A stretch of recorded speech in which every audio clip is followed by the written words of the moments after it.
Indian army, air force और navy में retirement को लेके जो अपडेट्स आ रहे हैं कि रिटायरमेंट एज में कितना अंतर आएगा, उसके बारे में आज हम आपके लिए नए अपडेट लेके आए हैं। तो नमस्कार दोस्तों, अगर आपने हमारे चैनल को सब्सक्राइब नहीं किया है तो इसको अभी सब्सक्राइब करिए, जिससे कि आपको आने वाले वीडियो समय से मिल सके। इसके लिए आप नोटिफिकेशन वाले बेल को ऑन पे रखिए। सेना का जो पेंशन का खर्चा है उसको कम करने के लिए, और सेना में जो सुपर स्पेशलिस्ट सैनिक होते हैं वह बीच में ही अपनी नौकरी को छोड़ के वो रिटायरमेंट वो ले लेते हैं। जैसे कि जो इंजीनियर होते हैं या फिर कुछ डॉक्टर होते हैं जो बिल्कुल सुपर स्पेशलिस्ट में आते हैं, वह अपनी नौकरी वहाँ से छोड़ के रिटायरमेंट लेके वह बाद में प्राइवेट सेक्टर में नौकरी करनी शुरू कर देते हैं। तो सेना ने उससे बचने के लिए एक नया प्रस्ताव के ऊपर काम वो कर रही है। बात इस प्रकार से है कि जो CDS है, chief of defence Bipin Rawat है, उनके नेतृत्व वाला जो डिपार्टमेंट है DMA, department of military affair, उसका एक लेटर मीडिया में वह सर्कुलेट हुआ है, वह लीक हो गया है। इसमें जो बात सामने आई है उसमें ऐसे बताया गया है कि जो डिपार्टमेंट ऑफ मिलिट्री अफेयर है वह एक प्रपोजल नोट तैयार किया है।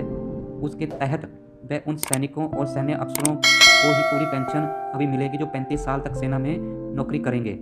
अगर वह 35 साल से कम सेना में नौकरी करेंगे तो उनकी जो भी पेंशन मिलती है वह कम हो सकती है। इस प्रकार से दोस्तों, सरकार ने का जो मेन मकसद है वह पेंशन का जो खर्चा है उसको कम करना वह चाह रही है कि उसका जो पेंशन का जो खर्चा है वह कम हो जाए, और जो बीच में नौकरी छोड़ के जो स्किल्ड उनके ऑफिसर्स होते हैं, जो स्किल्ड उनके जो सैनिक होते हैं, वे बीच में नौकरी छोड़ के इसमें प्राइवेट सेक्टर में नौकरी जो कर लेते हैं, उनको वह रोकना चाह रहे हैं। और उनका एक जो गवर्नमेंट ने जो तर्क दिया है, जो ये भी बीच में मीडिया में रिपोर्ट्स आई हैं कि इनका फ़ायदा जो मिलेगा, कुछ लोगों को फ़ायदा मिल सकता है कि जिनका प्रमोशन नहीं होता है।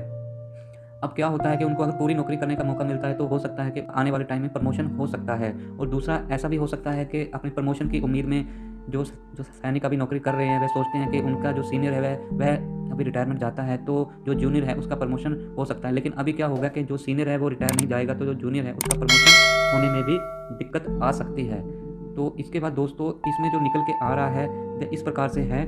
मीडिया में जो रिपोर्ट्स आ रही हैं और जो इसका लेटर मीडिया में सर्कुलेट हुआ है उसमें उन्होंने ये बोला गया है कि जो गवर्नमेंट सैंक्शन लेटर है उसको उन्होंने 2 पार्ट में डिवाइड किया है। लिखा है the proposal for increase in age of retirement is presently under consideration, यानी कि जो रिटायरमेंट एज है वह अभी गवर्नमेंट के अंडर कंसिडरेशन में है।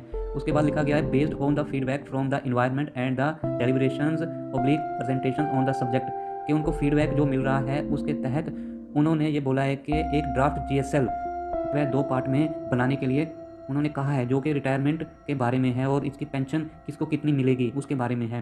उसमें नंबर 1 पार्ट दिया गया है increase in age of retirement, less army medical corps और मिलिट्री नर्सिंग सर्विस, इसको लेस किया है। उसमें उन्होंने ये बताया है कि जो ऑफिसर है up to colonel and equivalent वह अभी 57 साल हो सकती है एज। उसके बाद जो ब्रिगेडियर है एंड इक्विवेलेंट उनकी 58 साल यानी कि 58 ईयर हो सकती है। मेजर जनरल एंड इक्विवेलेंट 59 यानी कि उनकी 59 साल ईयर हो सकती है। उसके बाद लेफ्टिनेंट जनरल की एज में कोई भी अंतर नहीं आएगा।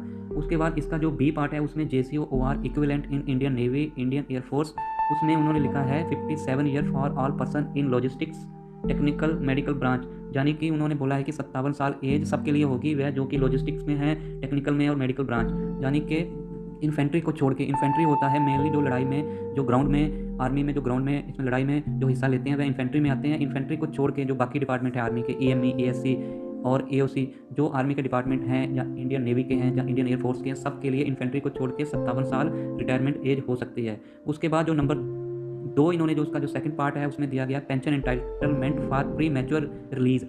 एक वर्ड इसमें देखने वाली बात है, जो नया वर्ड इंट्रोड्यूस किया गया वह है इसमें प्री मैच्योर रिलीज, यानी कि उन्होंने अभी एक नया वर्ड इंट्रोड्यूस कर दिया। इसमें दिया गया there are a large number of personnel who are boarded out in view of lateral vacancies and some services restrictions, यानी कि कुछ लोग इनमें क्या है, नौकरी उनको रिटायरमेंट लेना पड़ता है, उसमें रिस्ट्रिक्शन होती है कि इतने एज के ऊपर वह नौकरी नहीं कर सकते, जहाँ ऊपर उनकी वैकेंसी खाली नहीं होती है। तो उसके लिए आगे क्या बोला है, at the same time there are several specialist and super specialist who are trained for high skill jobs in the services that leave the service to work in other sectors, यानी कि जो सुपर स्पेशलिस्ट और जो specialist होते हैं वह जो कि ट्रेंड होते हैं, जिसके ऊपर सरकार ने, आर्मी ने बहुत सारा खर्चा किया होता है, वह अपनी जो उनकी रिटायरमेंट एज अभी है उससे पहले ही वह क्या है अपनी रिटायरमेंट लेके इसमें प्राइवेट सेक्टर में नौकरी करने लगते हैं। तो उसको रोकने के लिए आगे लिखा है such loss of high skilled manpower result in void in services skill matrix and is counterproductive to the armoured force. इससे क्या है, भारतीय सेना को बहुत नुकसान होता है। आगे लिखा in view of this it has been decided to review the pension entitlement as under, उसके बाद उन्होंने बोला है कि ये फैसला किया जाएगा, इसको रिव्यू किया जाएगा कि उनको पेंशन कैसे दी जाएगी। पेंशन एंटाइटलमेंट फॉर पीएमआर और personnel will be as under. अगर कोई प्री मैच्योर रिलीज लेता है, यानी कि अगर कल को 57 साल एज हो जाती है, अगर उससे पहले कोई रिटायरमेंट ले लेता है, प्री मैच्योर रिलीज लेता है, तो उसको कितनी पेंशन मिलेगी। अभी देखने वाली बात ये होगी कि अगर 57 साल एज मान के हम रिटायरमेंट लेते हैं, तो अगर कोई 20 या 25 साल नौकरी करने के बाद रिटायरमेंट लेता है, तो उसको अभी जो पेंशन मिलेगी आज के रूल के हिसाब से उसको 50% पेंशन मिलेगी। उसके बाद अगर कोई 26 से 30 साल नौकरी करेगा तो उसको 60% पेंशन उसको मिलेगी। अगर कोई 31 से 35 साल नौकरी करता है तो उसको 75% पेंशन मिलेगी। और लास्ट में अगर कोई 35 साल से ऊपर नौकरी करेगा तो उसको फुल पेंशन मिलेगी, जो कि अभी जो पेंशन उनको मिल रही है।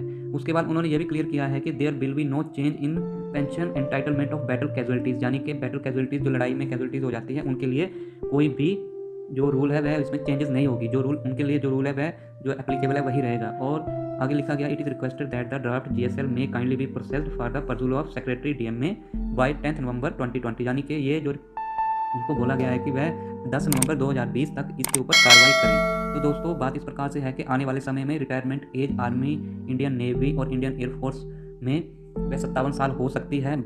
और अगर उससे पहले कोई अपनी रिटायरमेंट लेना चाहता है तो उनकी पेंशन कम हो जाएगी, उनको बहुत नुकसान होगा। तो इसका बहुत सारे मायने हैं। अगर ये फैसला सरकार लेती है तो सरकार तो लाभ में रहेगी, क्योंकि सरकार अपना लाभ ही देखेगी और उसका जो उनका खर्चा होता है वह कम से कम करना वो चाहेगी। लेकिन इसमें जो सैनिक हैं जो रिटायरमेंट लेके अपने घर में वो रहने के लिए जाएंगे, उनका नुकसान हो सकता है। तो दोस्तों अगर आप ऐसे ही वीडियो और देखना चाहते हैं तो आप हमें अभी सब्सक्राइब करिए और नोटिफिकेशन वाले बटन को ऑन पे करिए, जिससे कि आपको आने वाले वीडियो का नोटिफिकेशन समय से मिल सके। इस वीडियो को अधिक से अधिक लाइक करिए। जय हिंद, नमस्कार, थैंक यू।